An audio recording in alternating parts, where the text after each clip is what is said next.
everybody, it's Wootini from GayGamer.net, here with another one of my weekly video podcasts. Obviously, I survived Hurricane Sandy. GayGamer.net apparently did not. You may have noticed that the site was down last week.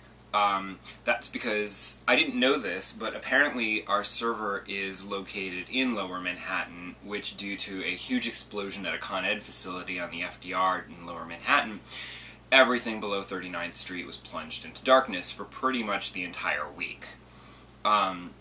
So the site was down for a while. But it came back on Friday, so we're back in business and all's good. So you can go to GayGamer.net, again, for all of your gaming news needs with our special fabulous spin. And obviously I'm still doing the podcasts, so it's all good. I didn't get blown to Oz. I would have liked to take a trip to Oz. That might have been fun.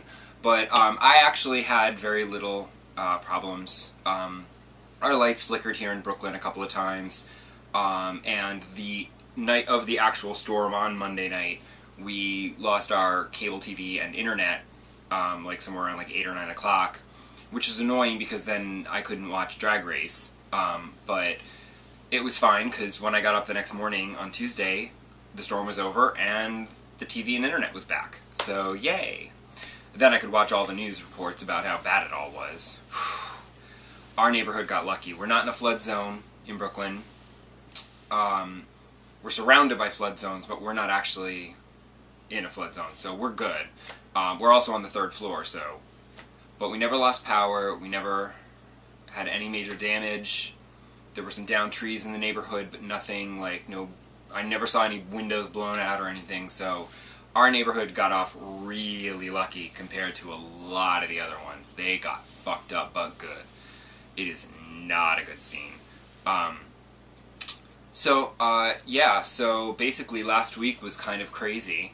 And I was kind of trapped in my house because the subways were all flooded, so I couldn't go to work. Not that the office was even open for a couple of days because they didn't have power either.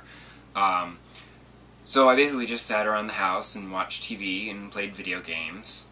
I did make sure on Monday that I basically left my tablet, my 3DS, my phone, all plugged in constantly because just in case the power went out, it would have a full charge. I didn't want to have like, oh, I'm down to 50% and then have the power go out and go.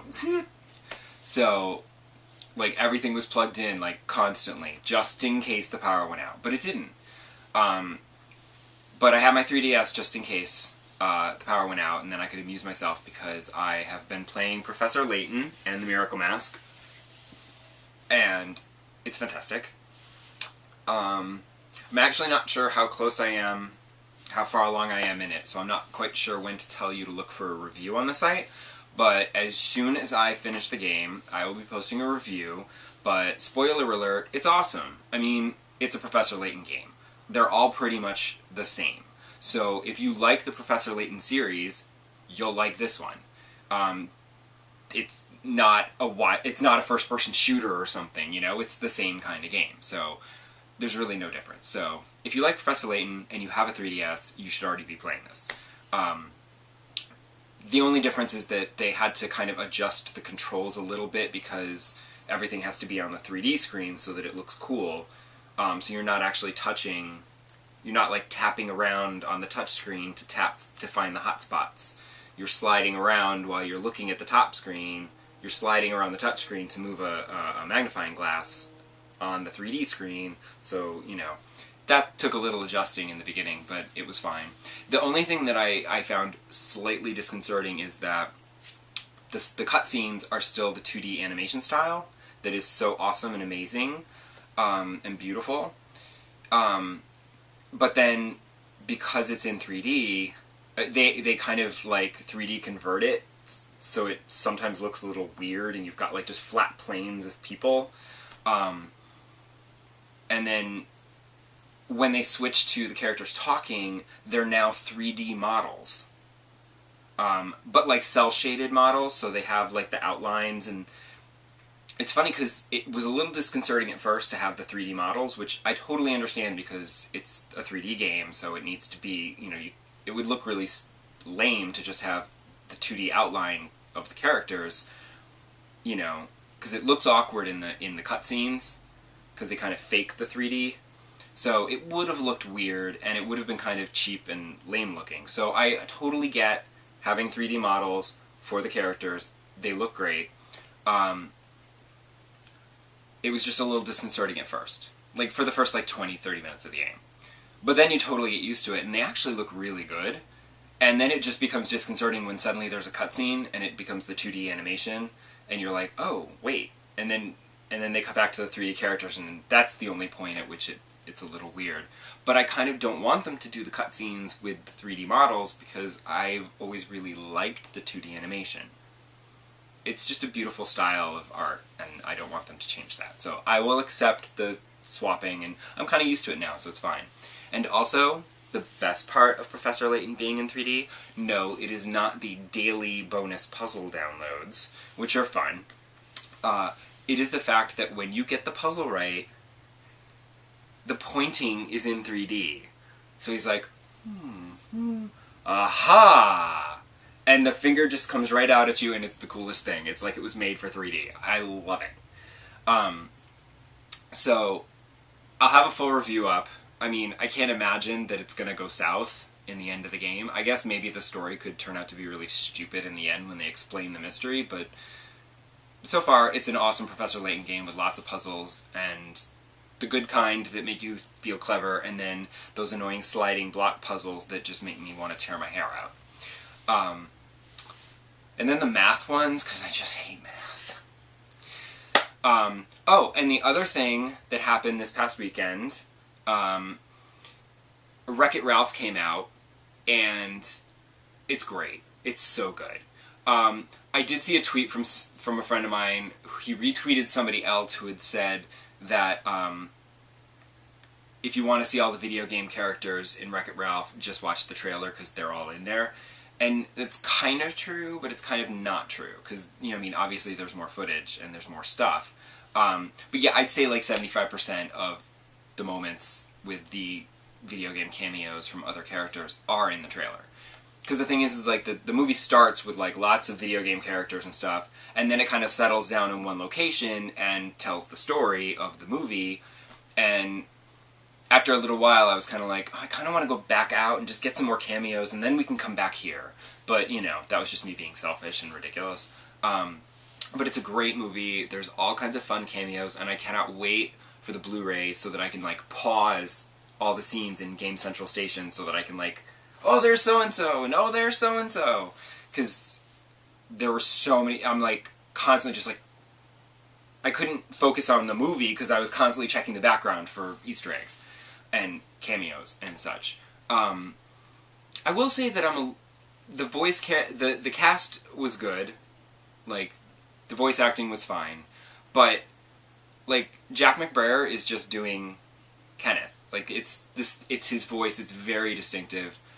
Jane Lynch is also very distinctive. I mean, John C. Reilly is John C. Reilly, but I mean, I feel like the general public doesn't really recognize his voice.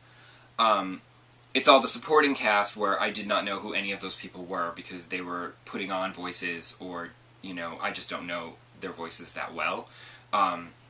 Sarah Silverman actually wasn't very good because she was doing like a squeaky girly voice, and I kind of found it irritating at times. I just find it a little annoying that like there's like really good voice actors out there who make a living doing voice acting, and every time they do one of these movies they feel the need to put celebrity voices in these roles.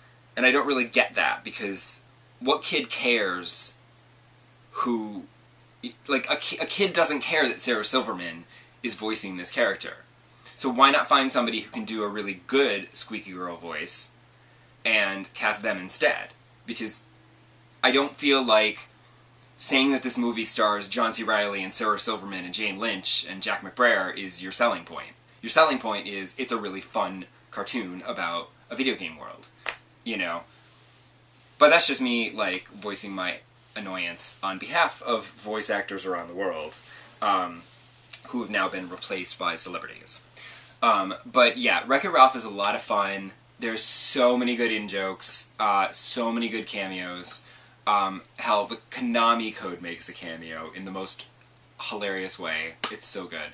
And I'm not proud. I sat through the credits, most of them, and then mostly because the first song in the end credits is this really fun Owl City track, which of course I went home and downloaded off iTunes. But then right after that is this amazing J-pop song called Sugar Rush, because the racing game in the movie is called Sugar Rush, and it's, you know, I don't know why it's not a real game already, because it's a kart racer set in, like, a candy universe, and it's hilarious. And this J-pop band did this song called Sugar Rush that is the most ridiculously catchy, annoying, useless song, and of course I'm not proud I went home and downloaded it off iTunes, because it's awesome. I had to have it. So, definitely, if you are a video game fan, you should have already seen Wreck-It Ralph, but if you have not, you should. What kind of a video game fan are you that you haven't seen that movie? I mean, as soon as the first trailer came out, I was like, when is this coming out? I need to see this immediately. But then I had to wait, obviously. So, yeah, so we're back in business. Please continue to visit gaygamer.net for all your fabulous gay video game needs. And I will see you again here next week. There's another storm coming. They say there's a nor'easter coming next week, but I don't think it'll be that bad. I mean, compared to Sandy, it can't be that bad. But I'm just, you know, we'll see what happens. The power might be hanging on by a thread, and the slightest breeze will make it turn off again. Who knows? But everything's all good, and I hope you're all good, and I will see you next week. Bye!